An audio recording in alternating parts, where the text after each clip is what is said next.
ہم دیکھ لیں کہ یہود کیا کر رہے ہیں.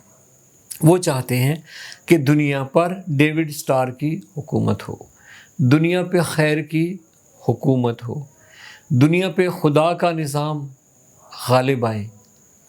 اور ان کی تعویل اور تعبیر کیا ہے کہ وہ ہے دین موسوی، وہ جیوز کا دین ہے. یہ ان کا گمان ہے جسے وہ ایمان سمجھتے ہیں. دوسرا ہے نصارہ یعنی کرسچینٹی.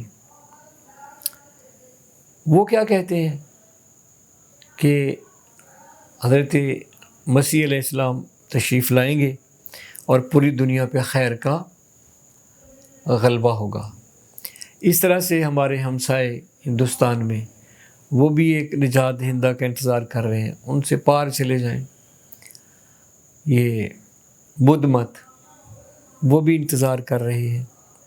اسی طرح پارسی ہیں وہ بھی انتظار کر رہے ہیں. حتیٰ کہ وہ انسانی مکاتب فکر کے جن کے ہاں وحی کا کوئی تصور نہیں ہے، ان کے ہاں بھی ایک ایسی شخصیت کی ڈیمانڈ موجود ہے جس کے لیے میں ثبوت کے طور پہ کہوں گا فرینچ جو مفکر تھا یان پال سارتر، اس نے ایک ایسے شہر کا نقشہ پیش کیا ہے کہ جو موجود نہیں ہے لیکن اسے ہونا چاہیے. اور بہت ساری سیریز جو بنی ہیں، سپر مین، آنٹ مین، بیٹ مین، آئرن مین اور دیگر، یعنی انسان کی حقیقی شناخت جو ہے وہ دھندلا گئی ہے. تب یہ عنوان پیدا ہوئے. تمام تر وسائل ہونے کے باوجود، آبادی کے وسائل، جنگی وسائل، علمی وسائل، تمام تر چیزیں کہ جو پوری دنیا کو ایک ہی راہ پر ڈالنے کے لیے ہوتی ہیں، ان کا اکثر حصہ موجود ہے. لیکن پھر بھی دنیا کے تمام دماغ جو بڑی بڑی پالیسیاں بناتے ہیں، 5 سال کے بعد، 10 سال کے بعد پتہ چلتا ہے کہ نہیں یہ پالیسی غلط تھی. USSR نے جو کچھ 80 کی دہائی میں افغانستان میں کیا تو بعد میں کیا کہا، دیٹ واز مسٹیک. اور ہمارے ہاں جو اسٹریٹجک ڈیپتھ کا نظریہ دیا گیا، تصویراتی گہرائی، جسے میں کہتا ہوں یہ تصویراتی کھڈا تھا جس میں پوری قوم اس وقت گری ہوئی ہے. جتنے بھی اقدامات کیے جاتے ہیں وہ انفرادی سطح پر ہوں یا اجتماعی سطح، ملکی سطح پر ہوں، تو بعد میں کہا جاتا ہے نہیں یہ غلطی تھی. اور اس وقت جو دنیا کے حالات جا رہے ہیں، بظاہر یہ بڑے طاقتور نظر آنے والے حکمران، بظاہر یہ صاحبان قدرت، اور بظاہر یہ بڑے فتین اور بڑے تیز اور بڑے انٹیلیجنٹ لوگ، بڑے شارپ قسم کے لوگ جو آپ کو نظر آتے ہیں، وہ کچھ سال کے بعد ہی پتہ چلتا ہے کہ نہیں ان کی اپنی زبانی یا دوسروں کی زبانی کہ دیٹ واز مسٹیک. یعنی اب دنیا آہستہ آہستہ نہیں، تیزی سے اس طرف جا رہی ہے کہ تمام بڑے بڑے دماغ زمین کی مدیریت کے شوق میں جو ان کی موجودہ بصیرت بھی ہوگی اس سے بھی ہاتھ دھو بیٹھیں گے، اور یہ دنیا کسی کے قابو میں بھی نہیں رہے گی. یہی وہ وقت ہوگا کہ وہ لوگ کہ جو ایسا عقیدہ نہیں بھی رکھتے، ان کی آئیڈیالوجی میں نہیں ہے، لیکن وہ ڈیمانڈ کریں گے کہ کوئی ایسا ہونا چاہیے کہ جو عالم بشریت کو نجات دے، کوئی منجی بشریت ہو.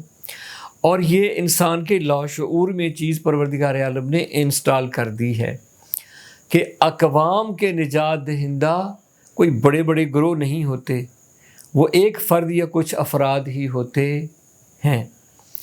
اور اس موضوع پر ہمارے یہاں پاکستان میں تو کہا جاتا ہے، لکھا جاتا ہے جتنا کسی کو پتہ ہے، لیکن اس وقت مغربی دنیا سب سے زیادہ اس موضوع پہ سوچ رہی ہے، موویز بنا رہی ہے، آرٹیکل لکھ رہی ہے، سیریز بنا رہی ہے، حتیٰ بجٹ مختص کر رہی ہے اور تصویراتی منصوبہ بندی کر رہی ہے مغربی دنیا، اور کر چکے ہیں. کہ اس وقت دنیا کو ایک ایسی شخصیت کی ضرورت ہے کہ جس میں 5 نمایاں خصوصیات ہوں۔ اس میں سب سے پہلی چیز ہے محبت کی فراوانی، وہ محبت کی معراج پر ہو، کیونکہ آج کا انسان جتنا تنہا ہے کسی دور کا انسان اتنا تنہا اور بیگانہ نہیں رہا۔ دوسری صفت کیا ہو کہ جو پوری زمین کی مدیریت کر سکتا ہو اور وہ پوری زمین کا عالم ہو، اس کے پاس پوری زمین کو مینج کرنے کے لیے علم موجود ہو۔ تیسری چیز کہ وہ ماضی سے بھی واقف ہو ویسا ہی اور مستقبل سے بھی واقف ہو۔ چوتھی چیز وہ اپنے علم کو نافذ کرنے کی شجاعت رکھتا ہو، اور 5ویں وہ ہو کلیئرٹی، یعنی اس کے موقف میں، اس کی آئیڈیالوجی میں، اس کے نظریہ میں یقین محکم ہو، صاحب یقین ہو، تردد نہ ہو اس میں۔